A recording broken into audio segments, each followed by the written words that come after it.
Hello, beautiful people. I am Oliver Perrin for Semiagog, joining you on this lovely Sunday evening. For me, anyway, I've poured myself a delicious glass of chocolate milk. And it just does wonders for the spirit of a pilgrim like myself. This evening, we will be going through a report by the European Commission entitled, "It's Not Funny Anymore, Far-Right Extremists' Use of Humor." This was put together by the European Commission and something called the Radicalization Awareness Network. Let me go ahead and pull that up as well. Radicalization Awareness Network. There we are. So we can take a look at that as well. Before we get started, please do follow this channel, Semiagog, as well as the sister channel. I haven't used it in a while, but it's called A Safer Space. There's other content over on there you might not have seen. You can follow Semiagog as well as A Safer Space. You can do it on YouTube. You can do it on BitChute. But I'm really hoping that you will do it over on Odyssey, which seems to be, at least for the time being, a platform with a future. Please also follow me on Twitter, on Gab, on Minds, and on Telegram, where I am increasingly active. So yeah, head over to Telegram and to Odyssey. But before we get going with all of this, I definitely should thank the people who make all of this possible. Let me get over to my share screen. These are the Praetorian Chads who make all of this possible. And I want to thank them, one and all. Without them, this would be a much more challenging and difficult process than it already is, with people deplatforming me, you know, with the fact that I can't monetize my channel. Or I'm sorry, with the deplatforming going on. I have not been properly deplatformed, obviously, like people like Millennial Woes, like James Alsop, and many, many others. However, I have been screwed in terms of the algorithm. I could show you samples of how the little chart goes, and then suddenly they decided that I was a bad person, and it all flatlines. And I think that is something that will bear on what we're going to be talking about today, because all of this about, you know, quote unquote radicalization and the rest, this report that we're going to be reviewing, the scholars who worked on it, let's say the academics who worked on it, and the organization we're going to take a look at, you know, Radicalization Awareness Network and the rest, they have quite a bit to do with people being deplatformed. They seem to be very much behind it. They're doing the research for it that empowers the decisions that get made by our technocratic elite overlords who know better. If you don't believe they know better, just ask them. They'll tell you. In any case, these folks are my patrons. They deserve all of the credit and none of the blame. And I certainly thank them very, very kindly. All right. So what else? Oh, my books. I should show my books. This is my science fiction book, Vinculum. It's set in Istanbul in the year 2076. And it's about a book thief who pursues a lost esoteric text. He's being chased down by esoteric assassins and relentless corporate hitmen. And he'll be lucky to stay alive. You can find this over on Amazon, as I said, under the name Oliver Perrin. And under the name Oliver Timken Perrin, you can find my collection of poetry. This is Cinders from the Bloomery of Youth by Oliver Timken Perrin. You can check it out over there. And my buddy is selling his book, Aureus Press. It's called The Dream God. That's by Brendan M.P. Hurd. You can check that out. I read it myself and enjoyed it. Just trying to do my part to help out other content producers out here in the world where we're being deplatformed, deranked, de-emphasized, canceled, etc. So now,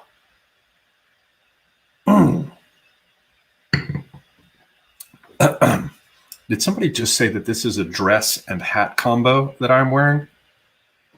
This. Oh no, that's Field Marshal Dawn Browning. She is a friend of the show. I'm referring to this person who says Nilsson, who says I have a nice dress and hat combo. This is not a dress. This, my friend, is not addressed. Okay, so what are we going to be taking a look at today?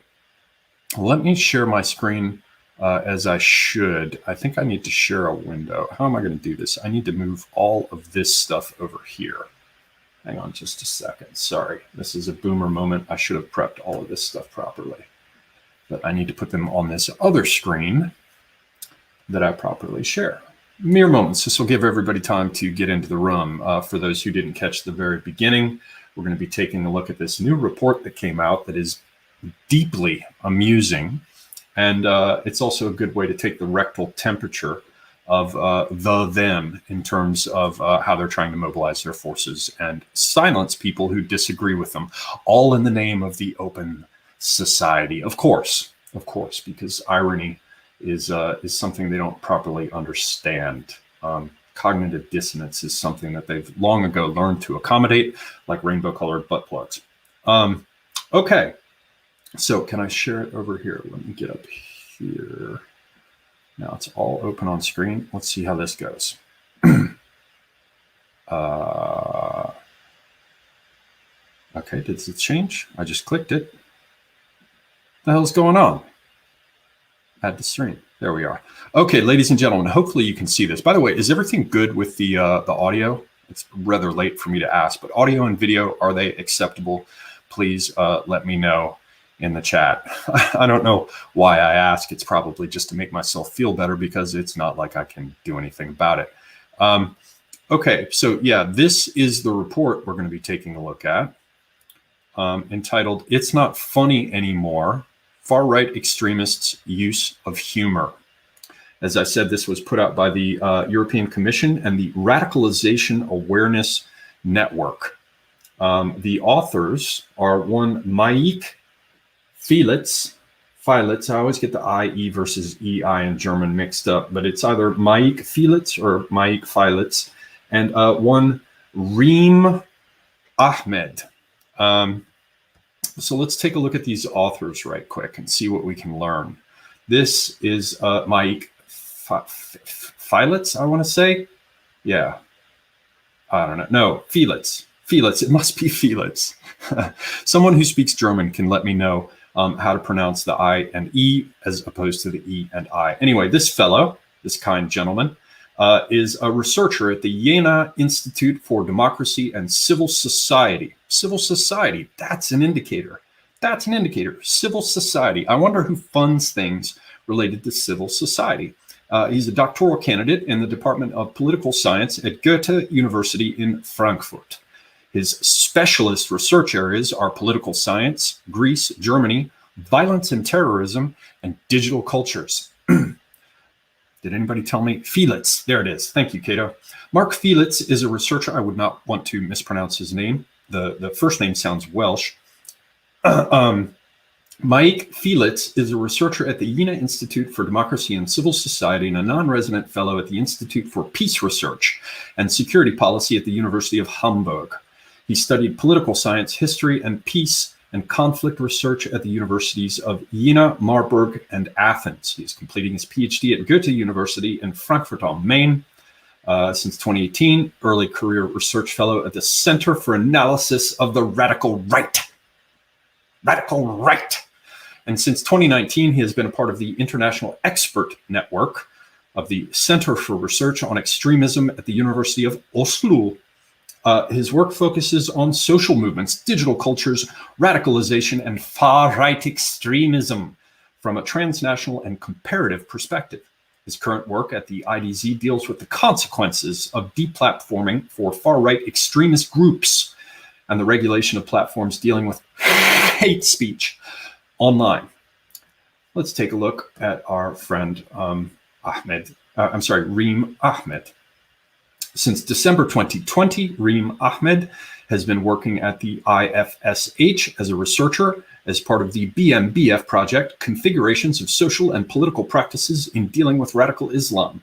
She is also a doctoral candidate at the Albrecht Mendelssohn Bartholdy Graduate School of Law at the University of Hamburg. Between 2015 and the beginning of 2020, she was a researcher at the IFSH, working within the framework of the EU-funded Vox-Pol Network of Excellence. Reem Ahmed studied political science and international security at the University of Leeds, the Rijksuniversiteit Groningen, and the Catholic University Leuven. Her research is focused mainly on how far-right extremists and violent jihadis utilize the internet, the effects of the World Wide Web on radicalization, as well as the various countermeasures that have been employed by states and private companies to mitigate the threat.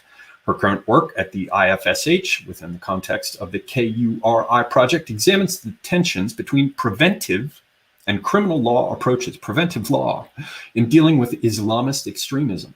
Specifically, she traces the development of counterterrorism legislation in Germany.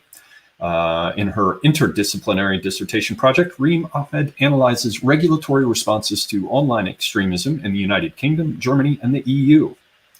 So here are two people responsible, at least primarily responsible for this report. The organization is the European Commission, and apparently some sub-organization of this group called the Radicalization Awareness Network. RAN connects frontline practitioners from across Europe with one another and with academics and policymakers to exchange knowledge, firsthand experiences, and approaches to preventing and countering violent extremism in all its forms. So we'll see how much this report really has to do with violent extremism and how much it has to do with the idea that if you talk about ways in if you talk about things that are unapproved, and if you talk about those things in ways that are unapproved, whether or not it's likely to lead to violence. So they can be justified. It's for our own good. They can be justified in keeping people from talking and freely venting their grievances, a thing long known by sensible people to actually reduce the likelihood of violence because people can speak their mind. It isn't bottled up. It doesn't build up under pressure, etc., etc., etc.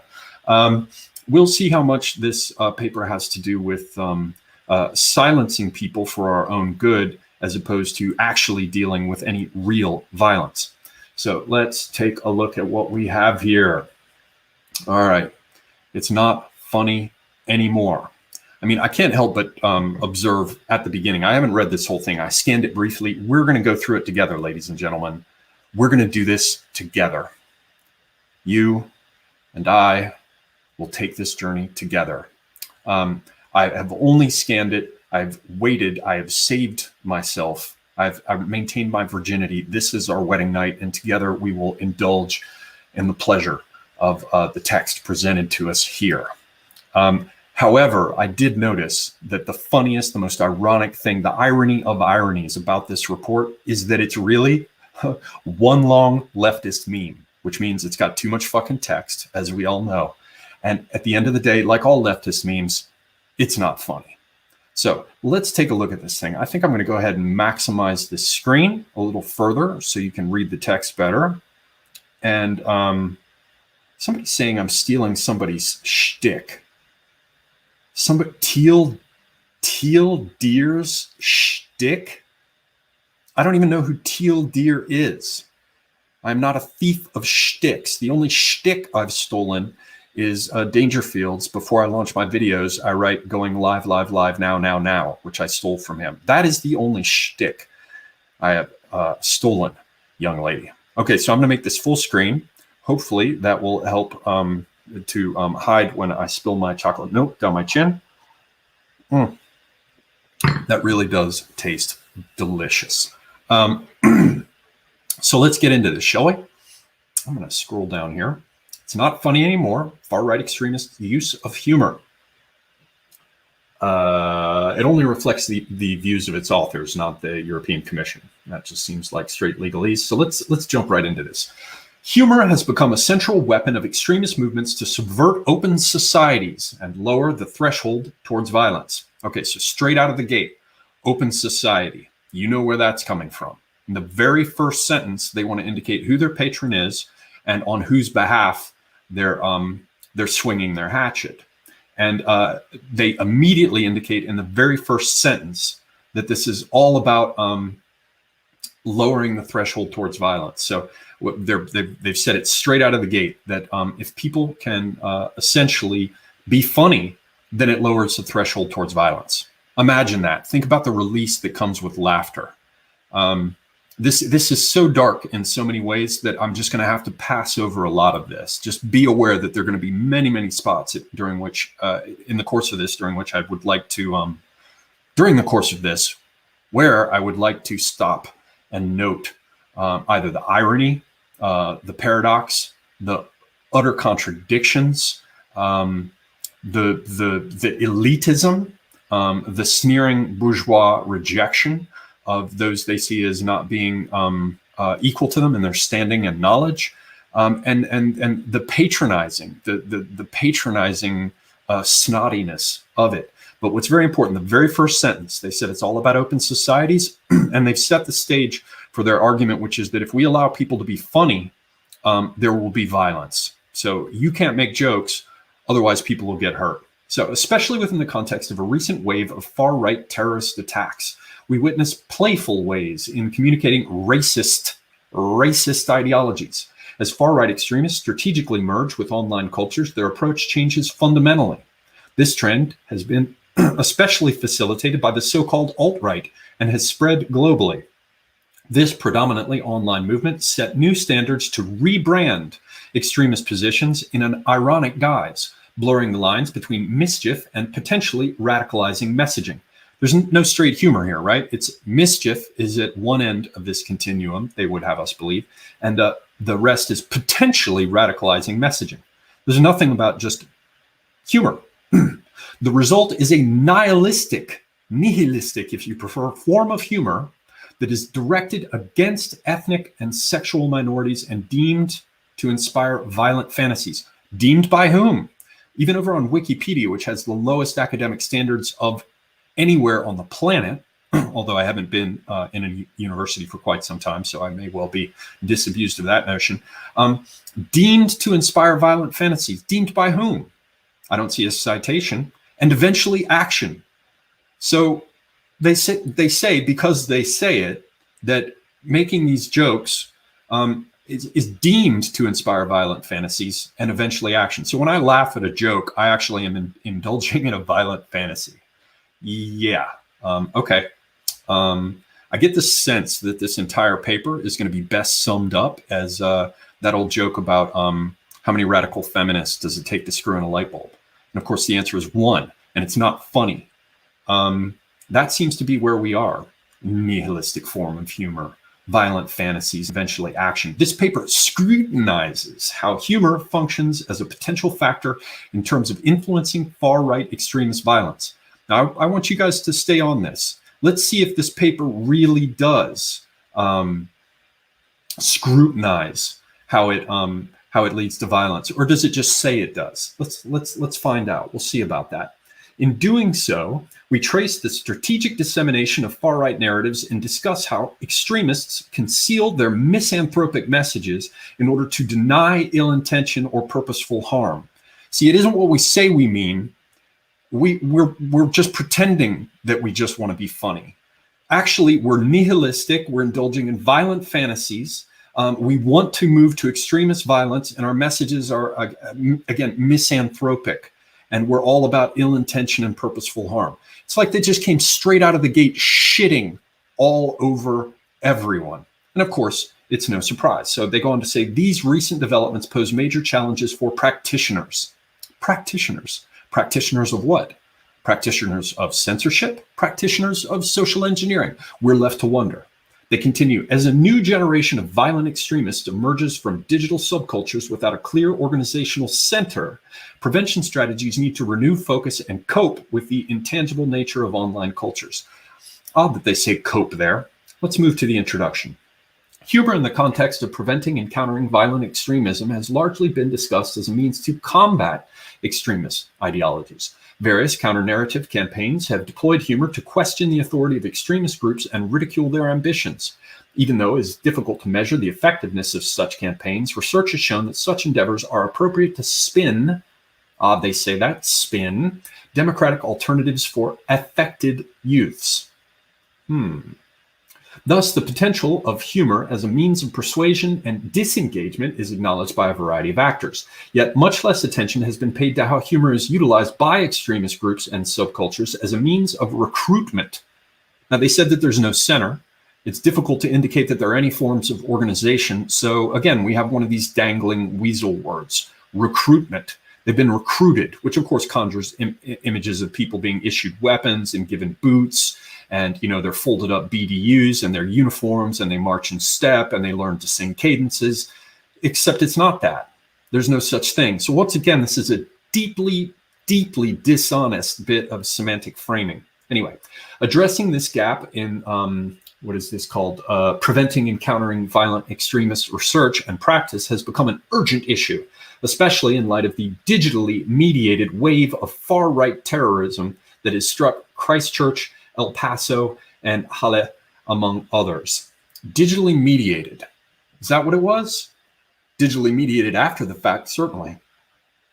And if they cared that much about digital mediation, perhaps we would see them doing something other than, blaring it to the four corners of manifestation after it occurs, if they really cared so much about digitally mediated events. Anyway, the perpetrators of these attacks did not have a criminal record and were neither members of extremist organizations, nor did they have any links to the local scenes. Okay, so what about recruitment and digital mediation? Odd. Seems rather a contradiction there. Rather, they emerge from digital subcultures which share, besides their receptiveness to extremist ideas, a cynical style of humor intended to numb and desensitize its consumers to the use of violence. Okay, so here's another just flat out declarative statement.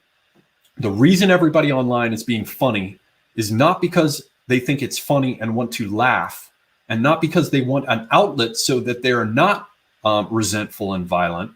It's rather to desensitize its consumers to the use of violence. So if I make a joke, I'm not even going to say what I'd make a joke about. If I were to make a joke, the aim of that is to desensitize consumers to the use of violence. Once again, deeply, deeply disingenuous, dishonest, and in fact, on their part, cynical semantic framing.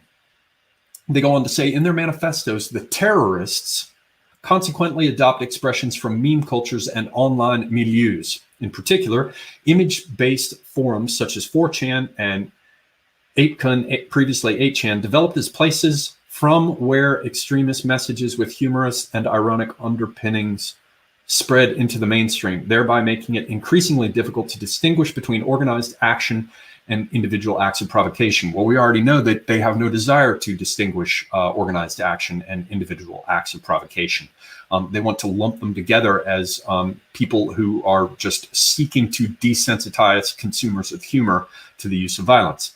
Anyway, users of these forums rebrand far-right extremist ideologies and make them attractive for new target groups that are not on the radar of practitioners and law enforcement. Every day they have to come up with a new word, practitioners. Thinking of far-right extremism, we might associate this with backward-looking, stiff, and formal zealots who act on the fringes of the political spectrum. Yet the skinhead image has long been overcome, and in fact, also more recent phenomena like the identitarians have lost traction throughout Europe as far-right extremists strategically merge with online cultures. See, they made that choice. It isn't that we're like locked down because of the coof and forced to interact through Zoom calls and the rest, or Skype, or chat rooms or something. We've strategically merged. Their approach changes drastically. In fact, they have learned the lesson that if, in our digitalized societies, everybody's strategically merging? What? If, in our digitalized societies, a movement wants to be successful, it needs to be entertaining and participatory. That's a lesson that they should take to heart for themselves, and haven't. They go on. In fact, a shared sense of humor has become an effective tool in terms of immersing individuals into extremist ideologies, and as a consequence, contributed to some of the worst acts of violence in the 21st century. Really? The worst acts of violence in the 21st century. Once again, just an outrageous, hyperbolic statement with nothing to back it up.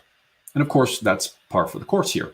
Analyzing the strategic use of humor might thus provide some clues regarding what makes far-right extremist ideas attractive to a generation of digital natives, and how digital cultures have become a potential factor in terms of evoking and influencing racist mass violence. Okay, once again, they're talking about what they're going to talk about. They still haven't talked about it yet. But in framing it this way, it's all about how if you're funny, it desensitizes you to violence. It's the worst violence of the 21st century. It's racist mass violence. It's all big, big, big scare words about extreme violence. So how can we make sense of the connection between humor-driven subcultures and extremist violence? They didn't establish the connection. They just stated it. So it's taken as a given at the outset. In this research paper, we aim to shed some light on the underlying processes that might help us to understand recent developments in far-right extremism and to reflect on how countermeasures need to adapt to combat extremism in the digital age.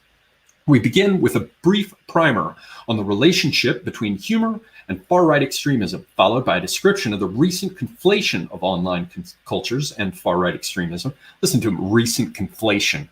This has been going on for quite some time, but even to the point that I was aware of it, what they're calling far-right extremism. This has been going on since 2015. So 6 years, and they're calling it recent, and mischaracterizing it, mind you, because it's not all about extremism or the far right or about violence, which I disavow utterly. So anyway, we then outline the far-right online ecosystem, highlighting the spread and varieties of humor across different platforms, as well as the potential for violent radicalization. We conclude by focusing on the problems in tackling online hate cultures and providing some recommendations to help support practitioners working in this area. Once again, practitioners. They remind me of like chiropractors or something, or they're like, they're doing shiatsu or reflexology, massaging the soles of people's feet. They're practitioners. So let's move on to humor and far-right extremism. A primer. While it is a truism that extremist movements are only successful if they speak the language of the masses. Okay, straight out, we've got language of the masses. This doesn't sound like someone who went to, what's that, Patrice Lumumba University, or whatever the hell, Lumumba? What was that commie university in the Soviet Union? This guy talks this way. The woman talks, the co-authors talk this way. I don't want to misgender them. They speak this way. The masses. They speak the language of the masses. Researchers and practitioners have been repeatedly overwhelmed by the new guises that extremist communication has adopted in the digital era. The playful and ironic rearticulation of white supremacism and ethno-nationalism has largely been understood as an innovative strategy to appeal to broader audiences. Okay, is it white supremacism? Is it ethno-nationalism in all of these cases? I'll grant you that there is some ethno-nationalism in the humor strains, a fair amount of it, especially out on the fringes. But white supremacism, I've seen almost none. And I see most of what's going on out there. I've seen almost none. Very few people are out there saying that all these other peoples need to be dominated by whites. It's absurd. It's nonsense. So they go on to say, this is certainly true. Whatever it is, that which we just asserted and didn't establish and provided no evidence of, this is certainly true as we see that the rigid structures and fanatic appearance that once marked far-right extremist groups have gradually faded away. Okay, they're saying that the far-right used to appear fanatic. Now they don't appear fanatic, but they must be. Did it ever occur to them that maybe they don't look fanatical because they're not? Anyway. In contrast, such structures have been substituted by a strange mixture of infantile mischief, once again dismissing, denigrating, and belittling, infantile mischief, communicative ambivalence, and a strong dose of nihilism, once again nihilism, that promote extremist ideas. Well, how can it be extremist ideas if it's nihilism? Because nihilism would be promoting destruction of everything. Anyway. Yet, looking back into the history of the far right and other forms of extremism, we can conceive varieties of humor as a steady companion of hate-based mobilization. So once again, no proof, no connection between people being funny online and quote-unquote hate-based mobilization, or the worst acts of violence in the 21st century and racist mass violence. They just say it, and therefore we're supposed to accept it. Let's look at the terminology, shall we, ladies and gentlemen? The terminology used in this paper follows the definitions provided in the 2019 RAND fact book on far-right extremism, a practical introduction. Far-right extremism is understood as an umbrella concept, which comprises both the radical and the extreme right. Oh, okay. What? That's a difference without a distinction, or a distinction without a difference. What's the difference between the radical and the extreme right? There isn't one. Notice how they pushed it all the way out to the outside of that continuum. Far right extremism encompasses a range of different ideologies, which may include elements of cultural, ethnic, and/or racial nationalism. That means that basically they'll come after you if you're a CivNat too. You'll be considered alt-light in that case, which I was considered, and therefore deprioritized on YouTube. Individuals, movements, and groups within the far-right extremist spectrum also, notice that medical terminology, also differ because they're going to be treating you as a medical issue, a virus that must be, see my thing on public health earlier about how they're using virus mitigation strategies from the public health toolbook to deal with what they call the viral spread of misinformation and hatred online. Anyway, individuals, movements, and groups within the far-right extremist spectrum also differ in terms of how far they are willing to take their activism. That is, whether or not they're prepared to use violence or not. Okay, so there's a whole category of people who are not prepared to use violence. They acknowledge that kind of quietly here, and it flies in the face of everything they set the stage with. So that's their little weasel world to have word to have some plausible deniability. They're saying, okay, all right, there's some of them who don't want to engage in mass racist violence, but anyway, it leads there ineluctably through a chain of cause and effect that cannot be denied. There are also inconsistencies regarding the concept of the authoritarian state. Some individuals, movements, and groups may be in favor of overturning democracy completely, whilst others may support retaining democracy and championing a more heavy-handed state with harsher punishments for crimes. No, lie. There are all kinds of insane libertarians and minarchists and non-aggression principles spouting people and quote-unquote anarchists who are all about reducing the size of the state. And here they're basically pretending that they're not working on behalf of people who want to force, like a rectal probe, ever greater and more granular scrutiny of your life into your world under the umbrella of an all-encompassing state. So again, I call bullshit. They have a quote here. Looks like it's coming from Saul Alinsky. We'll see the most potent weapons known to mankind are satire and ridicule. Many other people have observed this. Anyway, civil rights activist, they call Saul Alinsky a civil rights activist, wrote back in 1971 in his renowned book, Rules for Radicals, the most potent weapons known to mankind are satire and ridicule. This advice has been key to winning the hearts and minds of people, especially by progressive movements. Here they're saying, if we do it, it's good. As through humor, much is accepted that would have been rejected if presented seriously. In recent years, Alinsky's book experienced an unexpected renaissance in far-right circles. Their activists learned the lesson that laughter is eminently important to strengthen a collective identity and to better communicate their own positions to outsiders. By reformulating prejudices and disguising them in witty language, the interplay of hatred and amusement regarding the misery of supposedly inferior groups runs like a golden thread through the history of far-right movements. No, that claim runs like a golden thread, a rather messed up one, like spiders who've been given LSD trying to make a web, if anybody's ever seen those diagrams. No, that golden thread runs through your claims, not through reality. From the Ku Klux Klan to the Nazis. Well, we wouldn't be reading one of these papers if they didn't pull out, the Ku Klux Klan, which wouldn't exist if the FBI weren't paying its dues. And of course, we had to have the mid-century Germans. From the Ku Klux Klan to the Nazis, from Pegida to the identitarians, the mocking denigration of other groups has been a symbol of self-assurance, emphasizing the notion of supremacy. No, and no. And let's just come back around to mugs of white male tears and the constant denigration of white males in every television commercial that's ever been seen, where they're bumbling idiots who have to have things explained to them by oh so calm and sensible minority figures, non-whites, various kinds, women. These people are they have their heads so far up their own asses that it is sometimes shocking. It's one of these things where I'm beginning to have to come around to my whole business of do not attribute to imbecility or ignorance what can be best explained as malice, most parsimoniously explained as malice, because that seems to be what's going on here. Also, frankly, these people writing these papers, they need to get some higher IQ people on their teams, because this is just tired old shit. And to act like 6 years of humor is something recent is also just another. Can you imagine how much money gets doled out to these people to produce this garbage? Anyway, recent generations of far-right extremists have chosen transgressive humor and supposed satire. See, now they're judgments of what is and isn't satire. These two are two authors, the guy with the Welsh name and the Muslim woman, or I'm sorry, a Muslim descent woman, are now Petronius arbiter. They're veritable Petronius arbiters. They are arbiters of taste. They determine what is satire and what is not.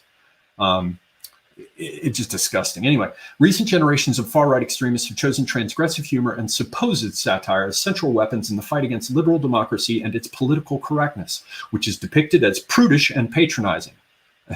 Yeah, just depicted.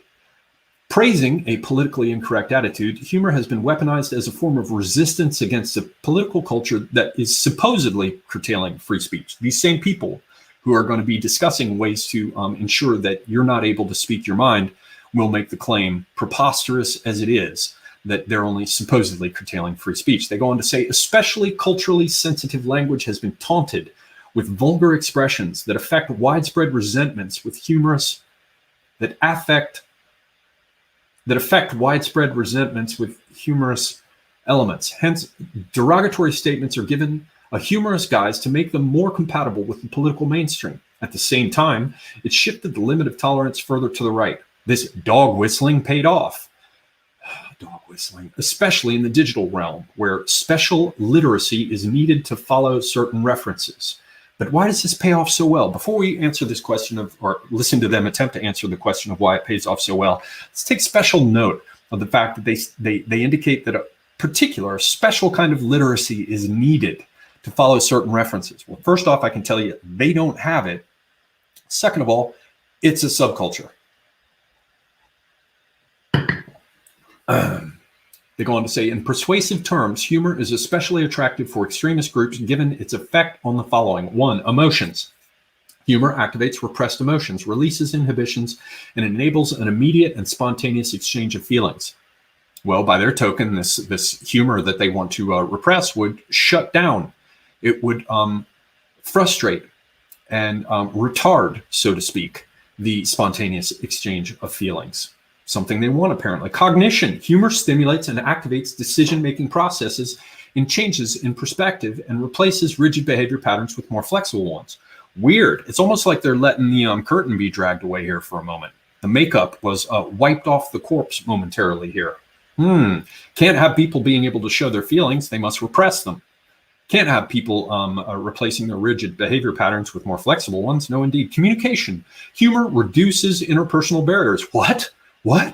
And increases both identification with one's own group and demarcation from an outside group. Another thing that must be fought against. Yes, what? We must fight against this. In the case of far-right extremism, humor helps to reframe hate-based ideologies, thereby reducing objections towards positions that would otherwise be condemned by the wider public.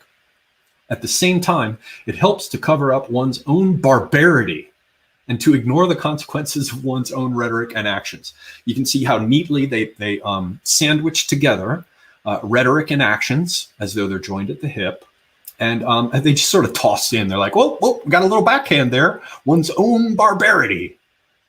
These people are so repulsive, so dishonest, so glaringly partisan, so high on their own supply of commie rhetoric. It's really quite surprising. I shouldn't be surprised at this point. I know I shouldn't be surprised at this point, but still, it really, really does shock me how repulsive they are, how utterly dishonest, and how perfectly happy to indulge in the most insane hypocrisy. But of course, it's not, as others have observed, it's not hypocrisy, it's hierarchy. They're just going with Schmidt's friend-enemy distinction. So far-right extremism and online culture.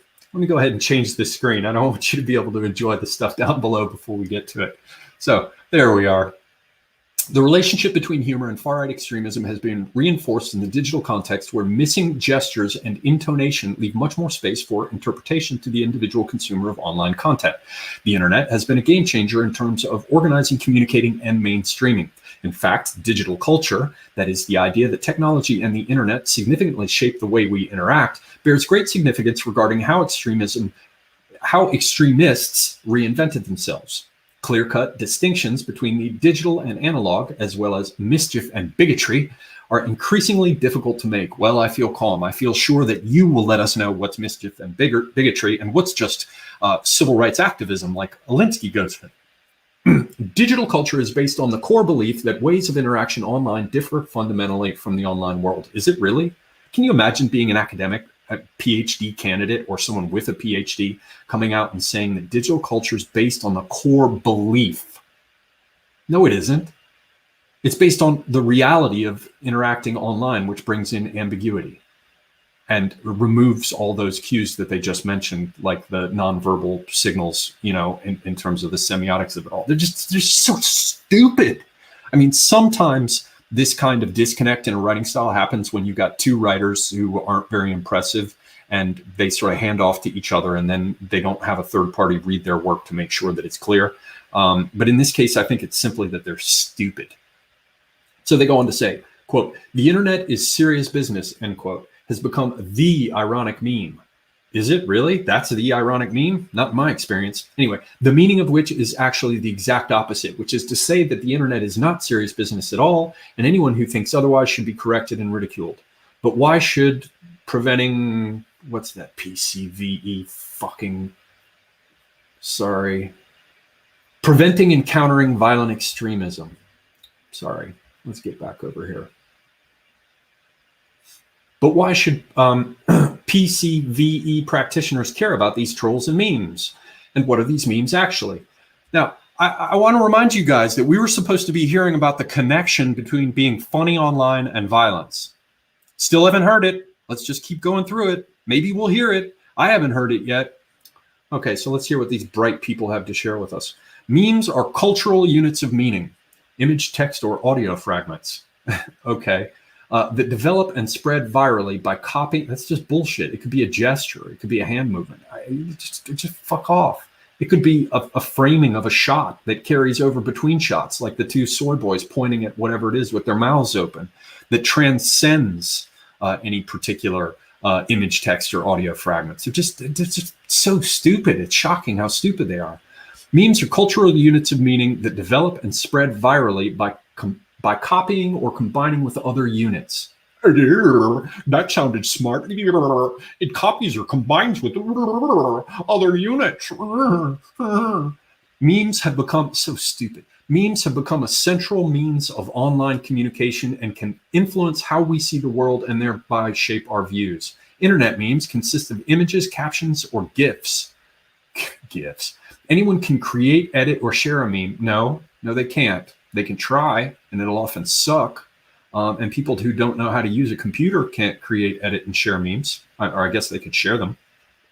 Limor Schiffman, that looks like another Welsh name, argues that funny or ironic memes in particular have the power to foster political and social participation. Well, that's a big brain take right there. The original iteration of the Wojak meme expressed emotions such as melancholy, regret, or loneliness. It has gradually been adapted and advanced by far-right meme culture to portray liberals with blank expressions. The aim here is to show that normies do not question the information that comes from mainstream press and politics. I mean, I'm not saying, I'm just saying. Number two, the Doge meme is one of the most famous internet memes, which has been adapted in various ways to tease a kind of outdated humor and style of individuals and politicians. In far-right circles, it has often been combined with Nazi memorabilia to trivialize violence by the SS and the Wehrmacht.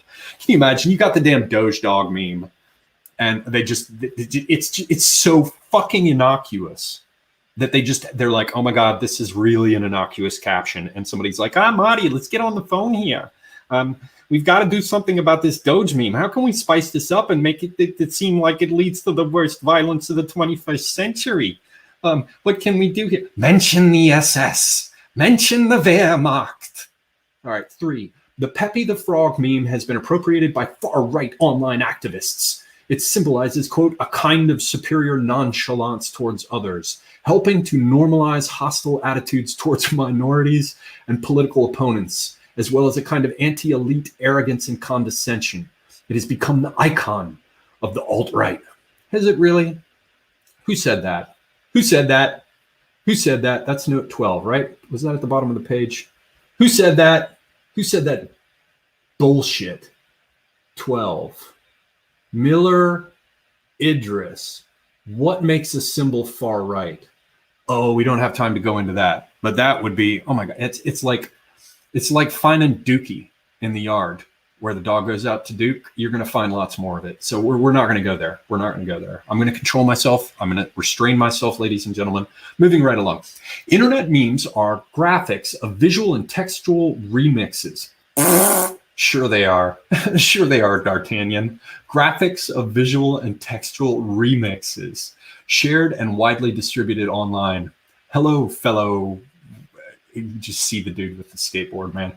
They depict everyday situations and often express slapstick, which is difficult to express in words. With a general turn towards visual elements in communication, it is becoming increasingly impossible. Impossible is an absolute. It does not admit of degrees. Only an imbecile would say increasingly impossible. That's like saying increasingly pregnant. Either you are or you are not. Anyway, it is increasingly impossible to ignore memes, especially in political contexts. It's kind of like a political fucking cartoon. Memes have been around forever. It's just a new word, you imbecile. As with every new technology, the far right has been quick to adapt to the new requirements of seizing the attention of broader audiences and to tailor white supremacism. Couldn't leave out white supremacism because that's what memes are all about. All us white supremacists out there just want to make sure that we rule over the planet because, that's what, adding white supremacism to the jargon of online communities. At a time in which memes have become a universal means of communication, that's what you think, the left can't do it. Far-right groups have recognized this popular potential for politicization. They put a lot of time and energy into meme production, spread their ideologies, sometimes more, sometimes less openly, and act according to the motto, if the meme is good, the content cannot be bad. Yeah, right. Like we got issued our little Boy Scout badge and it says, if the meme is good, the content cannot be bad. Yeah, I've heard that one. Haven't you guys? It's everywhere. Sure. As inane as these pictures may seem, because to all sensible people, they must be inane. They are important as they offer a low threshold to interact with extremist ideas. Now, there's a sentence that means nothing. A low threshold to interact with extremist ideas. Sure, man. Digital hate culture. Don't you like headings like this? The heading that says digital hate culture. Just, for the kind of people who aren't really going to read this, they're just going to scroll through it. Make sure that you have somebody with an SS helmet on.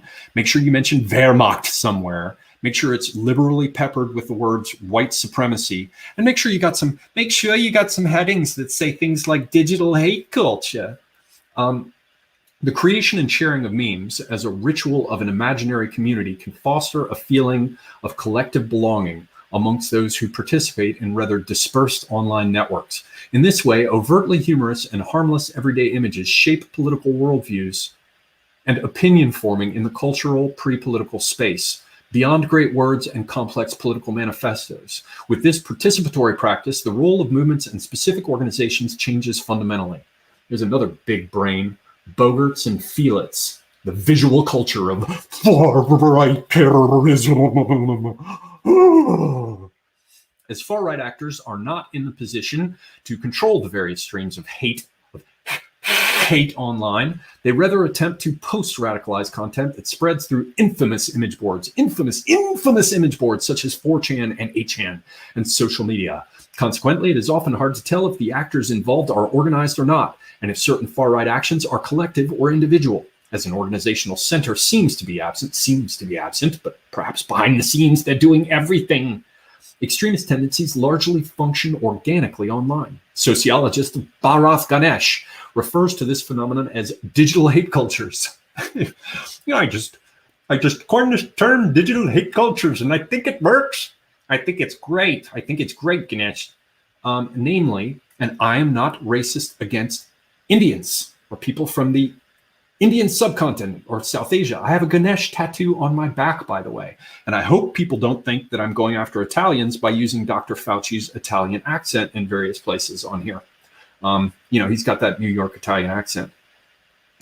Sociologist Bharath Ganesh refers to this phenomenon as digital hate cultures, namely temporal alliances of temporal. Do you think they meant temporary? Do you think they meant temporary? Temporal. It exists in time and space. And if I hadn't said it existed in time and space, you wouldn't know it. Definitely Bharath Ganesh is a Brahmin, for sure. Temporal alliances of online users who employ trolling tactics to challenge meaningful conversations online. Such hate cultures usually act across different platforms, leaving behind meaningful conversation online. I'm sorry, lost my line there. Such hate cultures usually act across different platforms, leaving behind a strange mixture of vulgarity, humor, and propaganda. They act like a swarm, seeking out Schadenfreude and enjoying seeing other people suffer at the hands of trolls. That's what we want to do. We want to see other people suffer. Yeah, right, D'Artagnan. I don't want to see anyone suffer. I laugh at people's stupidity. That is all I do. I laugh quite often at my own stupidity. All right, what do we have as a pull quote here? Far-right actors have adapted to the ways of thinking and expression in social networks. Politics must be entertaining, break the boredom, and reference elements of popular culture. Once again, they paid them to write that, and then somebody came along and thought that would be a good pull quote. We're going to keep having these problems, as Les Dramatics used to say about prisons, until we get a better class of people in here. The insults and harsh manners that spread on these boards have become key characteristics of image-based forums whose users have become a central resource for far-right extremist recruitment. Once again, recruitment, we're recruiting. Have you gotten your new boots? Don't expect them to fit well. Here's your SS helmet, because of course we're recruiting. Yeah, right. No, we're not. That is a lie. The close interaction of hatred, devaluation, and amusement is therefore no coincidence. Rather, it makes use of a form of abusive humor that has established itself, especially through digital subcultures, and triggers a community-building dynamic. Following this rule of thumb, the often hierarchical structures of extremist groups have been increasingly substituted by so-called swarms. Once again, so-called. It's like earlier on in this thing where they talked about it's deemed to lead to violence. And now it's so-called swarms. All this dirtbag has to do, or these two dirtbags have to do, is just call it a swarm, and now it's a so-called swarm. And all they have to do is deem that it leads to violence, and then, well, they can say it leads to violence. They're building a case out of nothing, as is most often the case. Anyway, in most cases, it is difficult to determine which kind of online behavior is organized and which is driven by organic bottom-up processes. And yet, this is not a weakness, as the role and aims of organized actors have changed. It is now their specific aim to get individuals to engage with and conform to extremist ideas in the absence of real-world contact. This works best through jokes, pranks, and parody, thereby adapting to the online environment, which is full of ambiguities, mischief, and edginess. Once again, we're going to keep having these problems until we get a better class of people in here. Somebody needs to start the Closed Society Foundation. That's all I'm saying, people. Okay, so next heading, varieties of humor in the far-right ecosystem. How much is there of this?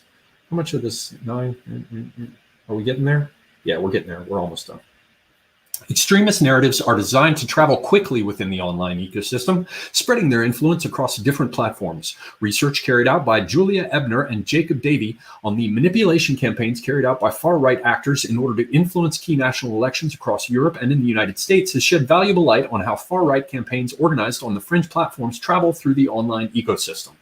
The same tactics are apparent in the context of how far-right extremists curate their images and messages on the fringes and disseminate them on mainstream platforms in a bid to radicalize the normies. For example, messaging boards, forums, and blogs such as Reddit, YouTube, and 4chan serve as areas of recruitment, mobilization, and identity formation.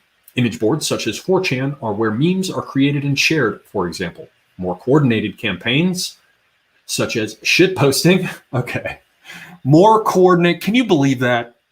Somebody just wrote more coordinated campaigns such as shit posting. Ladies and gentlemen, someone just wrote more coordinated campaigns such as shit posting. Oh my God, just so shockingly stupid. I'm glad you can't see my face because my eyes are crossed. Anyway, more coordinated campaigns such as shit posting, trolling, or hashtag campaigns. More coordinated campaigns such as campaigns are organized through encrypted messaging apps such as Telegram and WhatsApp.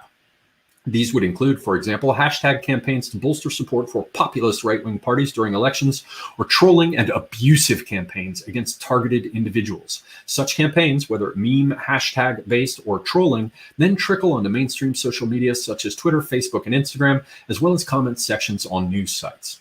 Oh, look, we got a little sideboard about image boards. Image boards such as 4chan, a type of discussion forum divided into different boards, each comprising a discussion thread. Any user can start a thread by posting an image as the opening post. Users can then contribute to this thread by replying with text, images, or quoting previous comments' images. There is no requirement to sign up for a username, and the majority of users post anonymously. Okay. That's for the boomers, I guess. God, they're just so stupid. The kind of humor, let's make fun of another group. How about white rednecks? The kind of humor and degree of extremeness depends on the platform culture.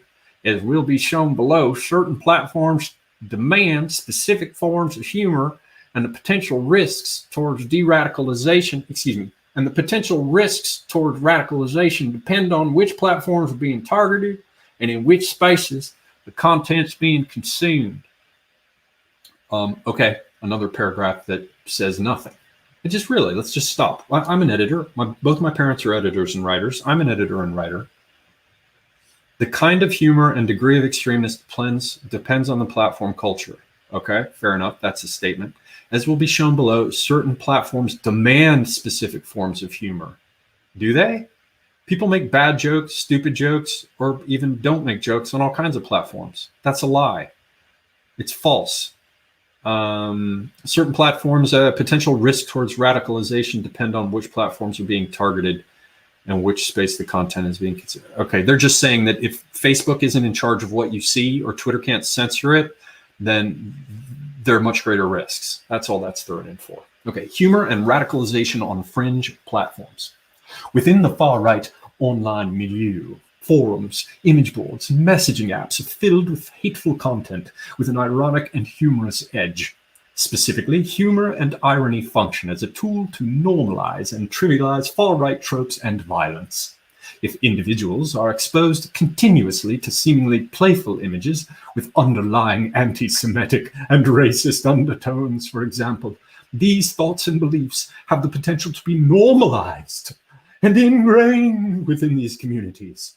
Not only repeated exposure, but also a lack of resistance within the Chan communities reinforces such microaggressions. Okay, once again, a flat claim with absolutely no support. Remember early on when we were going to read about how this is tied to violence? Still haven't heard anything about how it's tied to violence. Like, did I miss anything? Could somebody in the chat let me know whether or not there was anything here connecting this to violence other than them saying it's connected to violence? Because I sure as hell haven't seen it. To go on. Embracing and believing in this new reality is seen within the far-right extremist scene is red pilling. This process describes a political awakening that empowers individuals by helping them realize that racial diversity is the central dividing line on which societies are built. I can't do Australian either, sorry. A supposedly secret knowledge that others who took the blue pill are unaware of. See info box below. God, man. Oh my God, this is really happening. Oh my God, it's a caricature of a caricature. I'm sorry, I'm getting deep into my chocolate milk here. Sorry, let me read that again without the absolutely unacceptable. Australian accent. Every time I try to do a Cockney accent, it turns into an Australian accent. And then when I try to do an Australian accent, it turns into a Cockney accent. It just doesn't work. I don't know what I'm doing. Embracing and believing in this new reality is seen within the far-right extremist scene. The far-right extremist scene, man. Yo, man, how is the far-right extremist scene? It is seen as red pilling. This process describes a political awakening that empowers individuals by helping them realize that racial diversity is the central dividing line on which societies are built. A supposedly secret knowledge that others who took the blue pill are unaware of. See info box below. What? What? What? Who here, raise your hands please, believes that racial diversity is the central dividing line on which societies are built, and that this is secret knowledge that people who are blue-pilled are unaware of? What? Anyway, there's too much of this shit to express shock. Looking towards classical theories of radicalization, a sense of belonging and in-group cohesion is also important. Weird. It's important for radicalization, but it doesn't seem to be important for society itself. God, the irony of these people, it just, oh my God. Humor and in-jokes can offer a sense of identification with an in-group as well as an exchange of ideological thought through these images and ironic references. The memes are recognized for what they are and what they mean within the far-right scene, but often seem obscure to other audiences. Yeah, you just don't get it. Anyway, these in-jokes, sorry, mispronounced jokes. These in-jokes help nurture solidarity through a shared sense of subcultural knowledge. Moreover, the jokes and ironic references often target an outgroup, sowing PhDs, ladies and gentlemen, sowing with my Singer sewing machine, sowing more hatred and disdain for minority groups and the elite mainstream. As such, a sense of collective identity is formed where resentment and perceived victimhood, coupled with a sense of supremacy and entitlement over an outgroup, inspire individuals to take action. Okay, so which is it? Are we resentful victims or are we supremacists? Which one is it? Which one is it, D'Artagnan? This particular narrative is aimed at those who feel unable to relate to mainstream culture and the reinforced message that white (parentheses male) persons are the real victims of political correctness, forced multiculturalism, and radical feminism. Yeah, right. Yeah. Bullshit. Red pill. Here's another little pull quote for us. Red pill. Red pill is a term used by the alt-right movement to describe that someone is fully politically and racially aware of what is happening around them. The red pill refers to the 1999 film The Matrix, to a scene where the main character can choose between a life in ignorant bliss, blue pill, or see the world as it is. Red pill. More bullshit. Humor and radicalization on mainstream platforms. The fringe platforms and image boards not only operate as an area of mobilization and identity formation, they also set the groundwork to coordinate and organize online campaigns on mainstream platforms. Far-right actors are deliberately calling on their followers to post content in ironic format, calling on their followers. My followers! Jawohl! My followers! Do it now! Post content in ironic formats in order to forge new virtual alliances and to incorporate far-right themes into public debates. Yeah, right. All of us are just calling upon our followers. Yeah. We don't do it because it's funny. We don't do it because it is rewarding to us individually, simply because it is funny. I posted a meme a couple of days ago, and now I feel all bad because the cat might be dead. For all I know, it got murdered in like Southeast Asia or something and has been thrown into a pot and has like, spicy basil leaves sprinkled on it. Anyway, it's a cat lying in a dish, staring upwards, most incongruously on its back. And it has all these little like leaves sprinkled on its belly. It's on my Twitter if you haven't seen it. it just made me laugh. I told this thing that's basically from the Conan movie where he gets brought back to life and the demons are going around, and the next morning he wakes up and sees the light of sun. And I was like, the king who sleeps beneath the mound, he's raised, the hero is alive again. It just made me laugh. I didn't even give a shit about posting it. I just sat there laughing the whole time I made the meme. And I will tell you that the people who, the real meme people who do this, they laugh at their own fucking memes.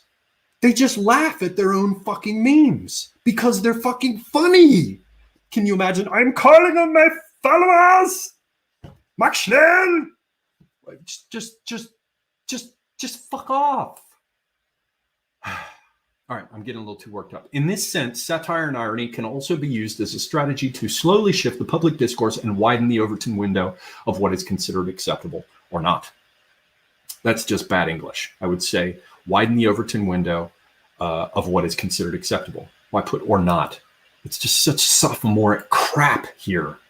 One key tactic here is to reach out to the wider spectrum. Reach out to the wider spectrum of the far-right sub-movements. That is, individuals who do not necessarily fall under the extreme end of the spectrum, but who may hold anti-immigration sentiments, support radical right-wing populist parties and politicians, and or believe that freedom of expression is threatened by a culture of political correctness.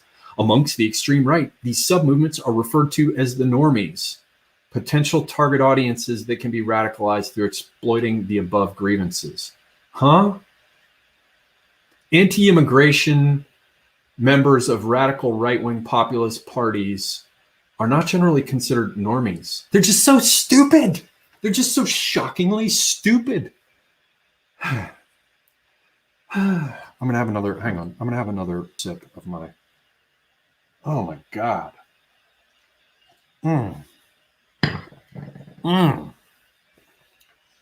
What a bunch of dirtbags. All right. Whilst the fringe platforms remain vital to far-right extremists, the mainstream platforms function as an important route in terms of reaching out to more audiences. The curation of the content and imagery on the Chan boards is what is significant here. Wait a minute. How is it curated? They just said that you just appear anonymously and there's no control over it, and they put out images. So how the fuck is it curated? Would somebody tell me in the chat what I'm missing? Like how a Chan board is curated? Please? What am I missing here? What do I not understand about 4chan and about how it's curated? Because as far as I can tell, if you can figure out how to use it, you post, and that's it. Anyone? All right. The curation and content of imagery on the Chan boards is what is significant here. Users communicate anonymously and primarily through images. The images are playful and overlaid with humorous and ironic text, distracting from and in part concealing their actual racist and hate-filled nature. Actual racist and hate-filled nature. Shut it down. Listen to these freaks, man. Oh my God, these people just need to get laid. Some of these supposedly lighter, less overtly extremist memes are then distributed to mainstream platforms. Within this context, meme culture is an important tool used by far-right extremists to imply that what they say should not be taken seriously and that their rhetoric is harmless or just for laughs. Okay, it's not what we tell you we're doing that we're doing. It's not even what we're doing that we're doing. It's what you say we're doing that we're doing. Thanks very much. Solid, straight out of like Anthropology 101, because of course anthropologists are all taught that they're supposed to determine what their subjects are actually doing, and they're not supposed to pay any attention at all to what the culture that's under consideration has to say about what they do and why they do it. This is just shit. This is just a bubbling cauldron of shit. It's all shit. These people are useless. They should be laughed out of academia, except that academia is filled to right up to their eyeballs with people who are at least as imbecilic and incapable of doing any real academic work. All right. The increased visibility of such content on mainstream platforms poses a problem for both social media companies and preventing practitioners in terms of trying to mitigate the far-right threat. Far-right extremists are highly adept at masking their tactics and remaining within the boundaries of legal speech and the rules of different platforms. As such, the content available on the more visible mainstream platforms tends to be toned down or sanitized compared to the content on fringe platforms and private groups. There are two main reasons for this. Large platforms such as Twitter and Facebook have come under increasing pressure from governments. From open society foundations and organizations like yours and universities. Large platforms such as Twitter and Facebook have come under increasing pressure from governments to take down illegal, racist content and hate speech. And therefore, the extreme right have become more careful regarding what they post on mainstream platforms. More subtle, humorous content provides a greater opportunity to resonate with and gradually radicalize the normies. Now, listen to these people talking about the normies, and they're probably doing it a little bit tongue-in-cheek there. They're trying to show how they would talk about the so-called normies. But remember when they talked about reaching the masses? These same motherfuckers unironically use the expression the masses and then turn around and affect this analytical distance in terms of the language used by what they think is the extreme, far, racist, hateful right, talking about normies.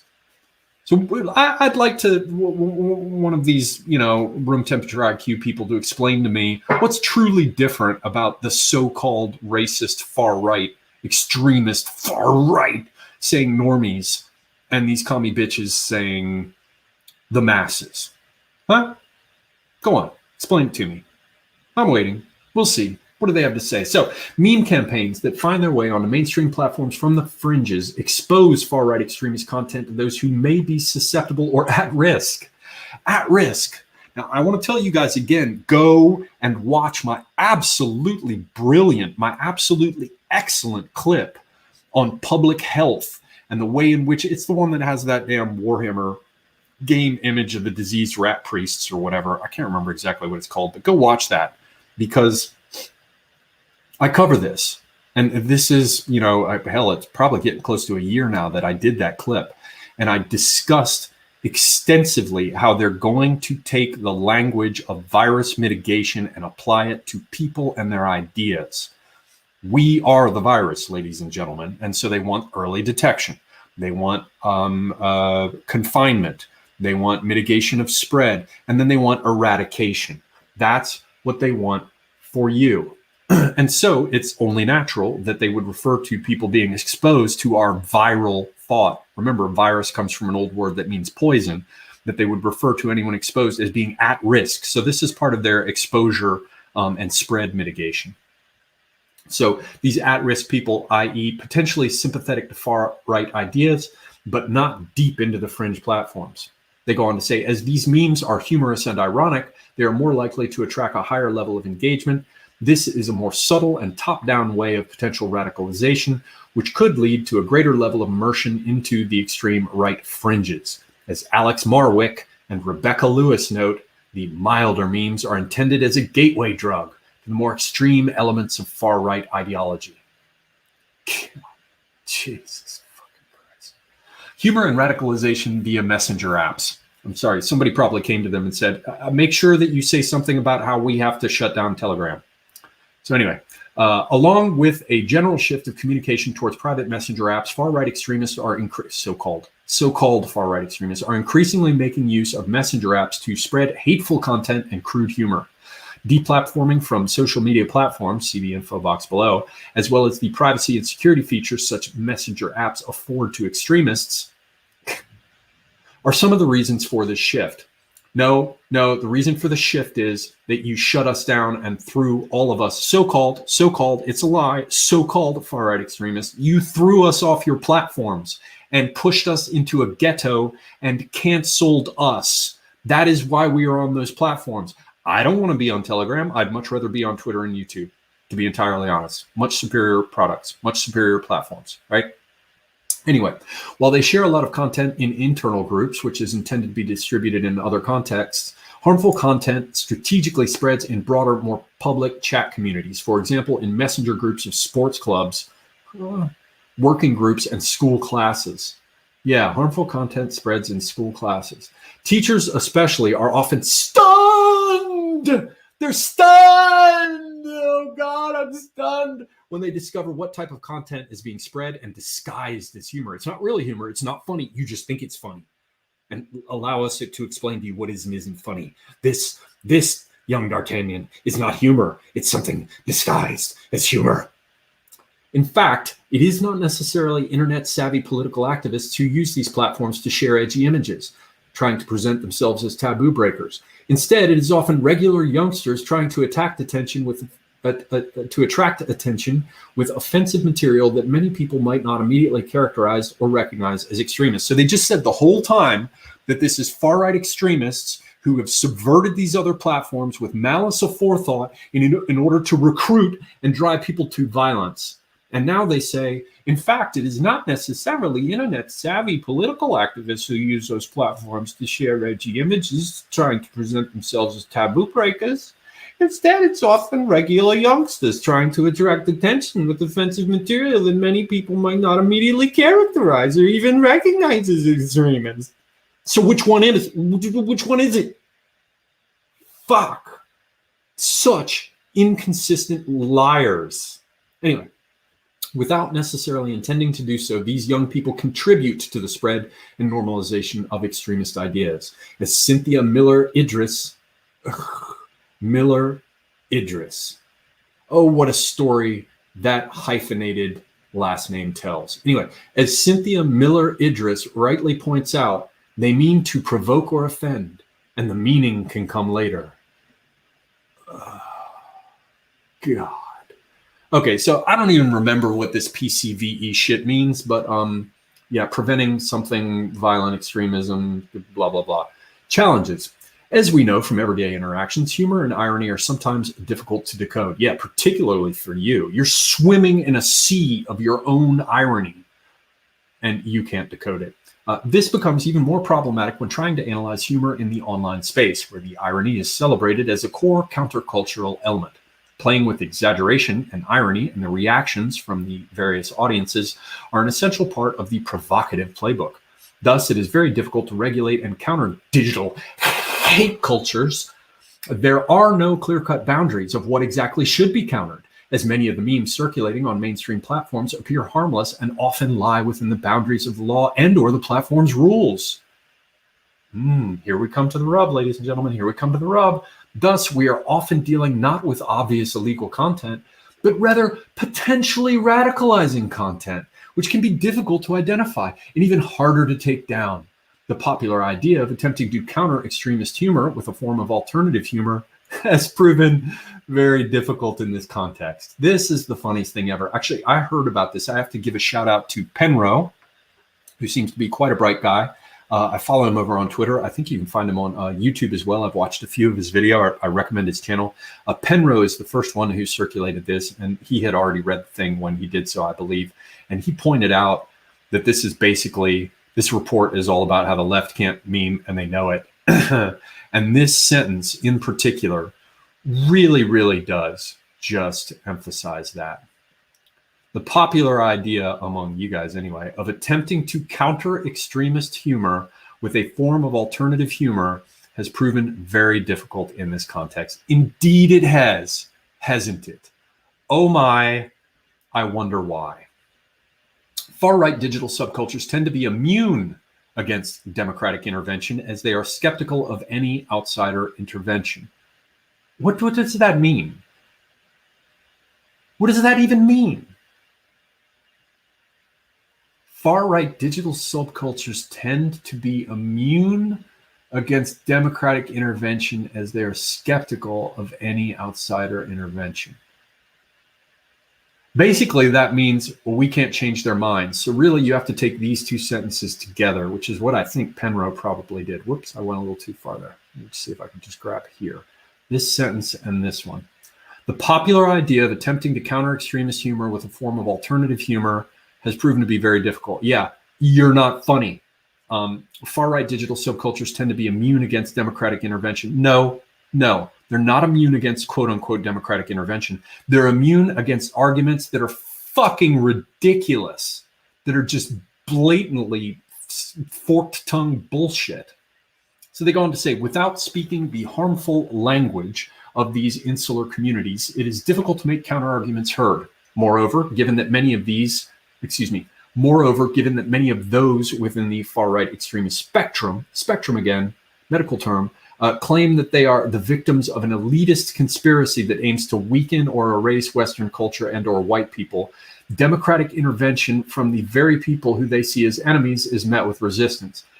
This is a group of people whose elite educational institutions are being funded by elite NGOs, and their reports being, published by the European Union Special Center for fucking such, and they're putting elitist in quotes. Anyway, those who call out the far right are often vilified, trolled further, accused of being oversensitive, and confronted with the claim that memes are designed just for laughs. Yeah, this coming from the same people who talk about white fragility. Sure. On the other hand, shutting people down and deplatforming can also lead to reinforcing the narrative that free speech is limited to mainstream elites and potentially rally more support to the far right. Yeah, it's your catch-22, and you lie in it, if I can mix metaphors in that fashion. Puppet Perception says, when was this published? Sorry, I have not been looking at the chat. I have not looked at the chat really at all because I just want to get through reading this, but it was published in 2021. The month wasn't given, but it's this year. So deplatforming on social media. We're about done here, and I will move to Ask Me Anything. Deplatforming on social media refers to the removal of accounts of individuals or groups on social media sites following violations of platform rules. Yeah, right. So many people are deplatformed who never violated any rule. I'll say it again. Scads of people deplatformed and canceled who never violated any rule. You lying fuckers. All right. Deplatforming can also refer to banning users in other contexts. Such as cloud services or websites. The central aim is to limit the person or group's ability to share information or ideas to a wider audience. In recent years, the number of far-right influencers and movements have been deplatformed from mainstream social media sites. And just above, they talked about lead to reinforcing the narrative that free speech is limited to mainstream elites. They say that it's a narrative, that it's not true, and then they go down and explain it's true, like in the same breath, more or less. Normalizing and trivializing violence through humor and memes, or ridiculing marginalized groups through trolling campaigns, have the potential to desensitize their consumers and lead to actual violence. So we were promised we were going to hear something about how this happens. We never heard a damn thing establishing it. It was stated as fact at the outset. It was never supported, and we just hear more. It's deemed by some the worst violence of the 21st century. Given the decentralized global and online community within which far-right extremists operate, it is incredibly challenging for local practitioners who need to stay up to date with fast-changing developments within the global and far-right scenes. Relatedly, it's just such a shite word. Relatedly, credibility is important with regard to counter-narratives, and the generation gap makes it more difficult to understand and tap into the very niche online cultures. I'm going to be 50 in a couple weeks. I can follow it. Generation gap, kiss my ass. Images and language used. As most current PCVE practitioners have not grown up with modern digital technologies, they naturally face difficulties in coping with the accelerated, largely image-based communication. Yeah, you can't follow it. So just, if you can't run with the big dogs, stay on the porch, with your handlers. As peer pressure is high in school context, teachers report copycat effects. Young people especially are often not aware where humor ends and indoctrination begins. Yeah, that's pretty rich to say that about public school. Fuck you very much. Anyway, this line is further blurred by fluid switches from public to private conversations. Hence, humor can function as an effective means of intrusion into private communication, making it easier to directly influence people. As the so-called dark social, there we go, the dark social You got the dark web. You got the what was that dark web? Who are those dill rods? That fucking Sam Harris shitbird crew. The dark something. I can't remember. They're all turds. Anyway, the so-called dark social. The dark social. Yes, it's the dark social. What a fool, man. As the so-called dark social is difficult to monitor for researchers and practitioners. Can you imagine having the unmitigated gall to call yourself a practitioner of taking money from NGOs and distributing rainbow-colored dildos that bounce and flop? As the so-called dark social is difficult to monitor for researchers and practitioners, much of these communication channels remain opaque. That's screwed up. That should be most of these communication channels, or it should be much of these.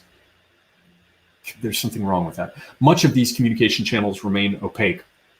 As a result, outsiders, such as teachers or parents, often only discover potentially harmful behavior in those channels once a certain tipping point has been crossed.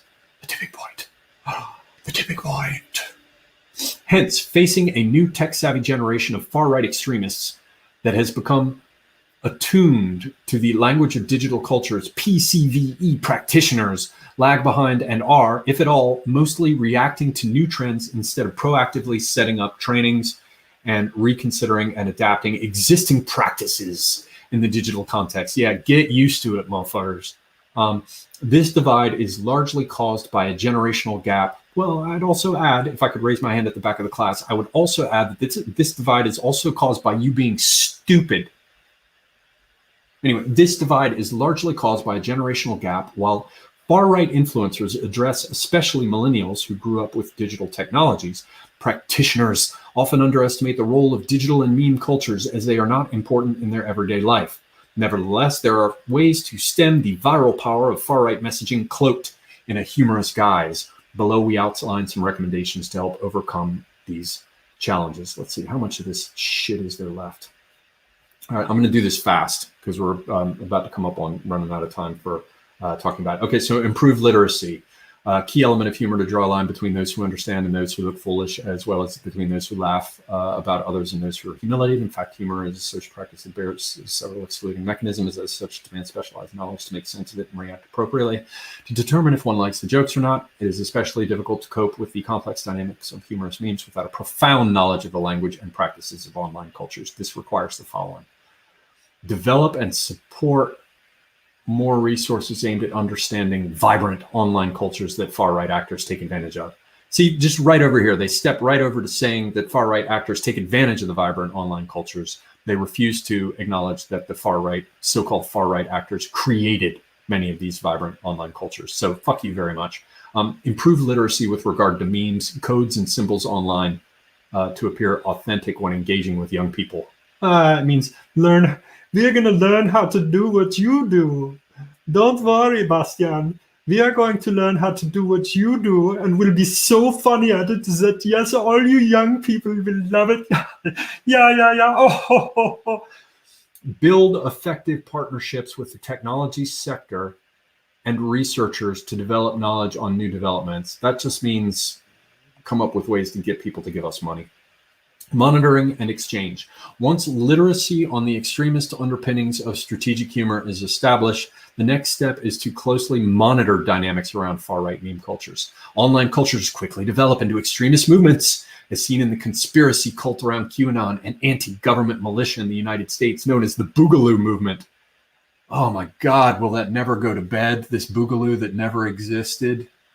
Oh my God. Insert sidebars with pictures of FBI agents wearing Hawaiian shirts. Just fuck off. Thus, it is important to increase knowledge and understanding regarding the cultural practices and structures of radical online milieus. React swiftly to new developments and innovation. Yeah, good luck. Use this knowledge to help young people identify potentially harmful or hateful content and increase awareness regarding more subtle racist terminology or imagery and dog whistles. learn lessons from previous pitfalls and failures in practice, and do not unintentionally amplify the messages of extremists and terrorists. Just fuck off. Dealing with extremist humor. Mind the trap. That's so clever. Isn't that so clever, the way they repurpose Mind the Gap? Isn't that so clever? They're so clever. Und do no harm, ja. Every kind of intervention against racist and far-right forms of humor needs to eliminate unintended consequences as far as possible. Few things play more into far-right activists' hands like a scandal. Few things fall into their hands more, that's a bad sentence. Few things play more into far-right activists' hands. That would be then a scandalized, but they say like a scandal. Few things play more into far-right activists' hands like a scandalized and outraged reaction that misses the point entirely. You mean like this paper? You mean like this entire paper? You mean like that? You mean like that? Humorous campaigns are tailored to trigger overreactions and to make them a meme instantly. Hence, through sharing provocative, humorous content, extremist actors calculate the reaction and outrage of broader mainstream audiences, especially media sensationalism. Practitioners and journalists must therefore strategically ignore exaggerated and misleading statements and visual material. Don't take the bait. Good luck. Quarantine extremist humor and therefore extremist ideas. The first priority is not to amplify messages that might harm broader communities and even directly benefit far-right campaigning. Once again, you must be silenced. You must be contained. It's viral spread mitigation. Debunk the harmful content of extremist humor, but only once a certain tipping point has been crossed. Don't debunk it early, because then you'll be giving them bandwidth. You have to wait till people come to knowledge about it, and then you can debunk it. Let me just tell you, spoiler alert, ladies and gentlemen, spoiler alert. This, my friends, is not going to work for you. It's not going to work. You're going to be like, don't debunk it until it spreads. And that's the best way to keep it from spreading, is we'll only debunk it after it spreads. Good luck. Good luck. All right. Understand the motivations behind why people are sharing certain toxic content in order to determine points of intervention. Well, your paper was a full 180 from going in that direction, since you clearly understood nothing. And what you didn't misunderstand, you certainly misrepresented, you liars.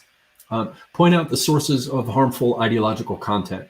Knowing the actual sources and meaning of content may prompt individuals to reconsider sharing such supposedly humorous content in future. Knowing the actual sources. Now, this one is important. This they're going to use to justify tracing this content in order to track affinity networks. And that's no doubt already being done by law enforcement. But I think we're going to increasingly see that's already been done behind the scenes, even by commercial players. But they're going to start showing it and bragging about it, because the next natural step is for you to be punished for following someone or sharing something. And that's what they will be doing soon. Supporting resilient communities and building alliances, in contrast to the hierarchical structure of fire to develop organically, driving forces.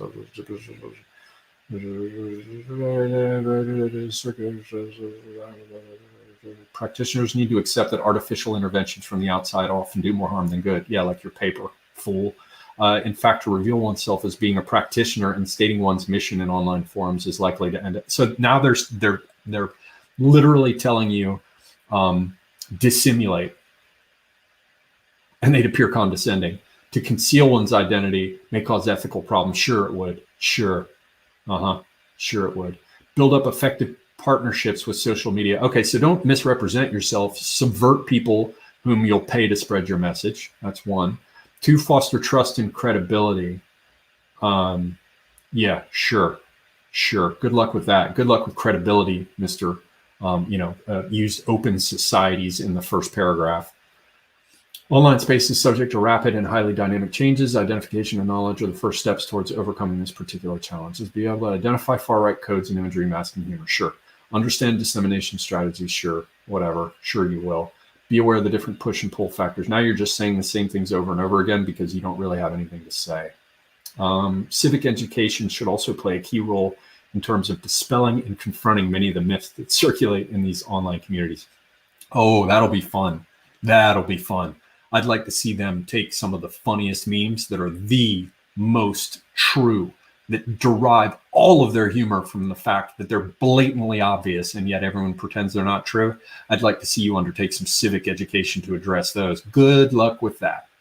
So far-right extremism has changed its face in the advent of digitalization. The interactive elements of social media and more fringe forums have significantly changed the way far-right ideologies are communicated and in turn have had an effect on recruitment and violence. Once again, they just state this. There's no fucking proof. As this paper has shown, can you imagine claiming shown? You haven't shown shit. As this paper, except that you're fools. As this paper has shown, this is not just a short-lived trend, but a serious issue that goes beyond the local level and has far-reaching consequences for countering the far right. You didn't show any of that. As extremists disseminate their ideology as transgressive pranks, they offer new incentives to act on behalf of nation and race, thereby communicating violence against minorities as an act of fun. Once again, you didn't show that. At the outset of the paper, you said you're going to link all this stuff, and you didn't. And then at the end, you just lie and say you did. You're just liars.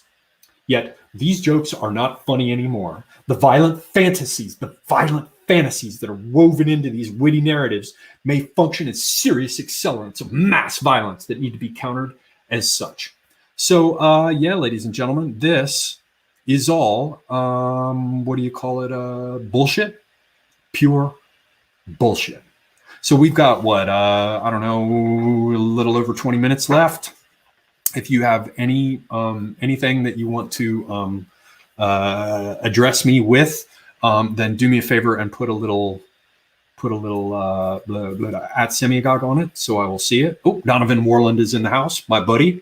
Check out my friend Donovan Warland's channel. He does some DJing over on that channel as well. So yeah, he's a peep. Who else is in here?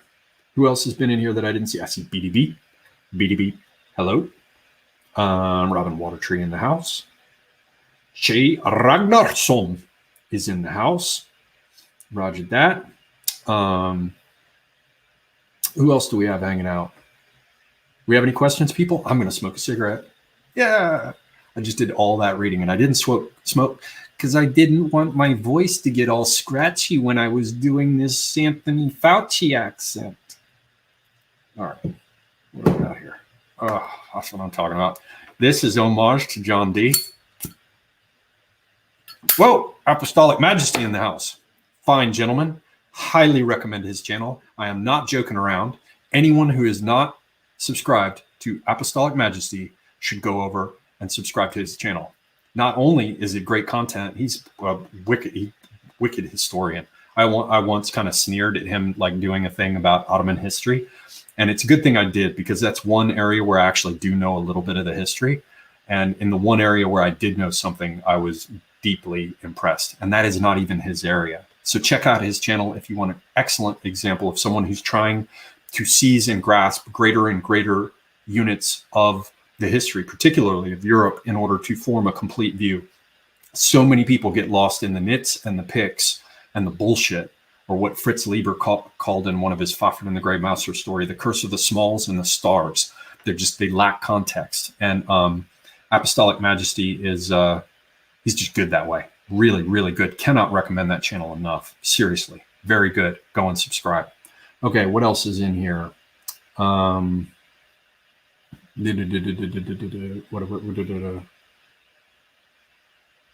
Beer Hall Pooch says, that was a hilarious review. Writing an article for Patriotic Alternative Now. Yes, well, my voices aren't that good. I am eventually going to get a proper Australian accent. There's that weird thing. You don't call it a Mazda, you call it Mazda. And there's this way they do their eyes. You know, intentional. What are you doing? Like, yeah, anyway. One day I will get that down. And one day I'll get a Cockney accent down. I don't think I can get it. Hey, governor, I've got a Cockney accent there. Yeah, anyway, see, it starts sounding fucking Australian again. All right. Unacceptable. Unacceptable. Although I've got an all right posh English accent. I mean, not a proper, what do they call it, a cut glass accent like Apostolic Majesty has. But yes, I can do a bit of a posh English accent here and there. But I don't know about the roticism where you've got to say it's really, really a strange. Yeah, I can't do that part. I'm freaking out a little bit here, people. I was just reading too much text from insane people for too long. Colonel Crayon says, Semigog, any plans for a book discussion stream with Mr. D? Man, I will tell you what, I'm tired of chasing that fucker around. I have literally pitched like 10,000 different episode ideas. Now, he's kindly come on, but literally since the time he last came on, and I love D. D's great. But I've literally pitched, I don't know, at least a half dozen different ideas, some of which he even liked. So yeah, he's being a princess. I'm gonna have to chase him around a little bit. That's how he does it. But I'm a D fan. I want to make that very clear. King Salmonfish in the house. Hello, sir. Supporter of the channel. Thank you very much. If the definition of meme is the fundamental unit of an idea, does that mean they are fundamentally dysfunctional? Seems true. I think what you're saying is that if they can't produce memes, they can't even think. You might have something there, Wojciech. You might be onto something there. Not me, not you. Says we met. Were you the super well dressed one with the flood trousers on that were very tight down around the ankles? Very stylish guy. What does this say? Besides, I've been watching your stream for a bit. You should join the DL element thingy. I don't know what the DL element thingy is. I don't know what that is. Oh, is that Deepest Lore or something? Yeah, maybe it's that. Oh, was that Welsh? That's just something I do with certain names. I love the Welsh. I love the Welsh.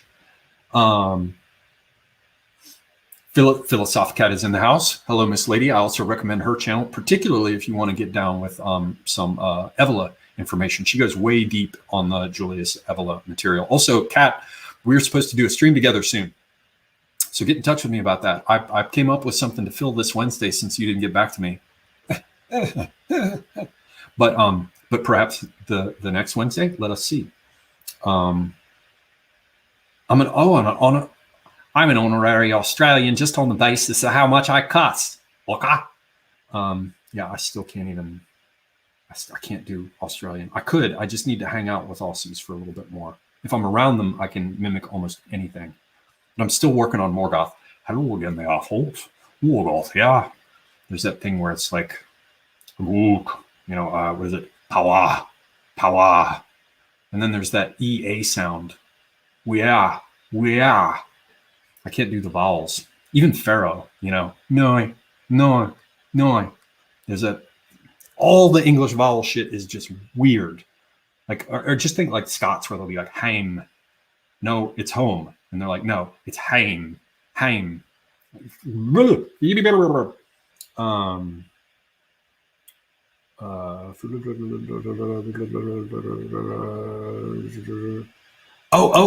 was the Foundations podcast today that Mongolian Doggerland is talking about. I don't know if that was good Cockney. If I got around proper Brits, I swear I can imitate some of those accents. You just got to have it hammered into you. And the most difficult one of all, I swear, Welsh is difficult. And I always used to think and now I hear the Welsh accent and I'm like, I thought that was just like English rednecks. And I'm like, no, that's Welsh. It's a different group, different category. Yeah. But the best accent, I swear to God, Morgoth's accent is the best. If we had to replace all the English accents on the planet with just one, I would pick Morgoth's. Don Browning in the house. Field Marshal Don Browning says, how can they quarantine extremist humor when they don't seem to know exactly what it is? Maybe they should recruit someone from the far right to explain this to them. I'm sure they have all kinds of people they plugged in to do that. Minoan says, Semi smokes 100s. No, I roll my own.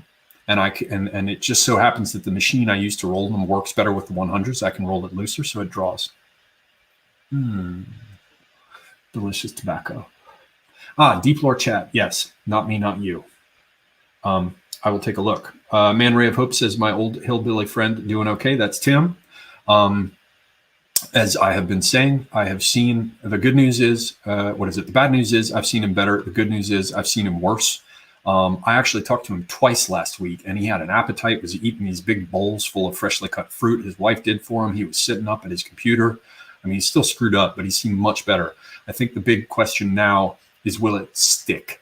I've learned myself in overcoming issues I had, like in particular, I had a thing with the little stones in your ear that make you have vertigo and stuff. It just takes a while, and you'll have periods where it seems to be getting better, and then you kind of go back down again, come back up. Hopefully he's on his way up now. It looks like it. That's answering H. Grimes' question about the cantankerous old man as well.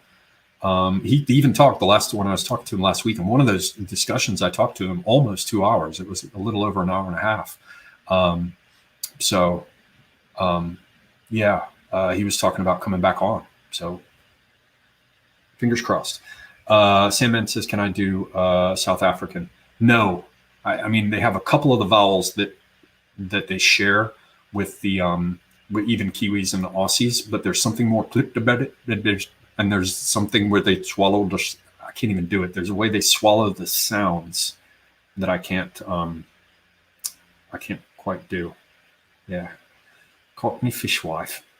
No, Morgoth isn't Welsh, man. That dude, he's a border reaver. 100% border reaver. He's not Welsh at all. And I don't think he's from Newcastle. I think he's from Northumberland. Maybe that's saying the same thing. Okay, so where are we now, peoples? We've got 15 minutes or so left. You got any questions for me? Is there anything else I want to share? Buy my book. Buy book. This is Cinders from the Bloomer Review. If you can find it on Amazon. Poems. Good poems, as a matter of fact. Science fiction. Go buy it on Amazon under Oliver Perrin. Vinculum. You'll dig it. Okay. Colonel Crayon says, grace us with your best Mr. D accent. No, I would not even attempt to do it. I cannot do it.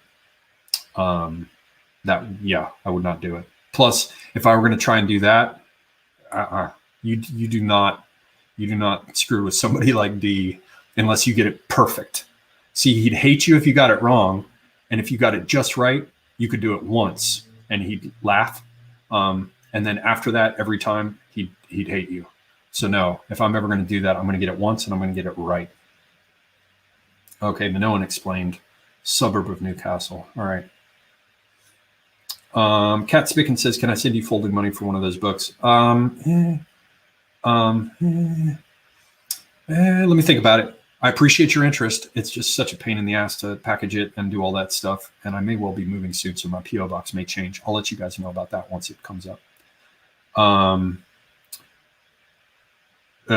Please don't ask dangerously politically incorrect questions in this chat. King Salmon Fish. H. Grimes, Semigog, thoughts on whether they'll force people to violence with their authoritarianism? I certainly hope not, because I certainly am against violence just as much as I am against authoritarianism. What else do we have here? Dan tells me to look at the channel Food Lies. I don't know that I could.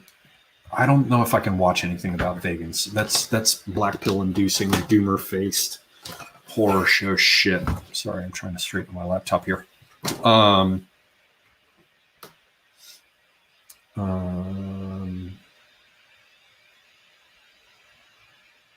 Something BDB is talking about that I just do not understand. Best way to shake a MAGA dog, Jamaican slang for mangy dog off of a bone isn't with a shoe. MAGA dog turned around and bites you. What is going on in my chat section, and what is wrong with all of you people? What is wrong with all of you people? Come on now, peoples. We just got a few minutes left. Let's have some good questions here. What is there? Let me check and see if I missed. Let me go back and see if I can find King Salmonfish's question, if I missed it. Oh, there's one from Linda Hunter. Mate, you got a long way to go to the strine down. If you want a tutor, I'm available. True blue Aussie. I can't do it right. Can't do it right. Robin Watertree says, Semiguy, do you think they're serious or they just need an academic paper for progs to cite in media? It's both. They're deadly serious. Believe me, they want to destroy you. Believe me. All right, let's get back down here, see if anything else came in. Oh, John Goris. John Goris, check out his Ghost Tank channel. He's insane. John Goris is certifiably insane. I had one of his things. I think I put it down with all my other correspondence. I had one of his drawings around here. John Goris, he's got some problems. Check out his Ghost Tank series. He's got a channel called John Goris. Yeah, I saw you talked about a fine pulpy book.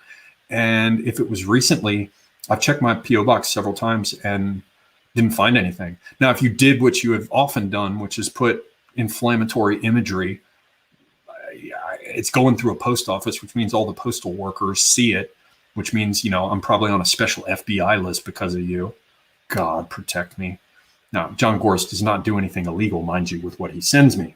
I can just see, though, where people would become alarmed and frightened at some of his imagery. So, yeah, if you did send me something recently, I did not get it, sir.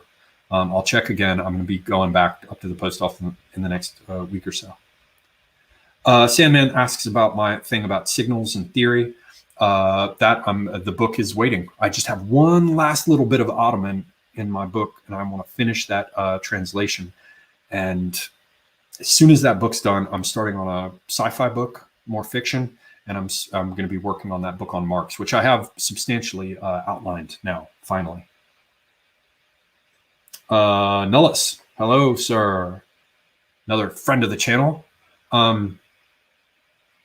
What are my thoughts on Hungary's anti-pedo law? I just saw about it briefly. I didn't look into it, so I can't really offer you a comment on it.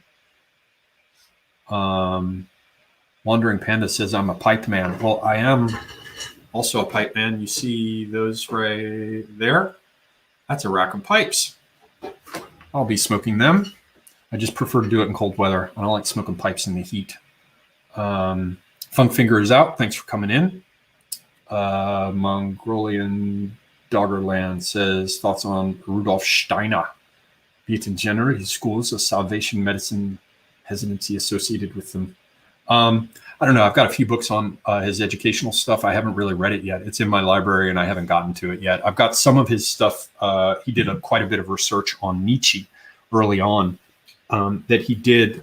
He was apparently supported in doing so after Nietzsche had gone apeshit and or died, and was supported by Nietzsche's sister in doing so. And so I've only really read Steiner on Nietzsche, and in particular related to the Max Stirner question as related to Nietzsche. All right. So yeah, I can't really offer anything for you there. Man.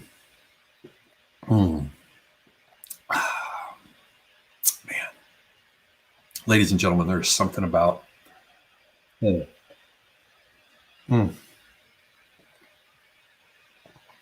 this delicious chocolate milk that just happens to foam at the top. Che Ragnarsson says, Semigog, what do you think they'll achieve by this crap they put together?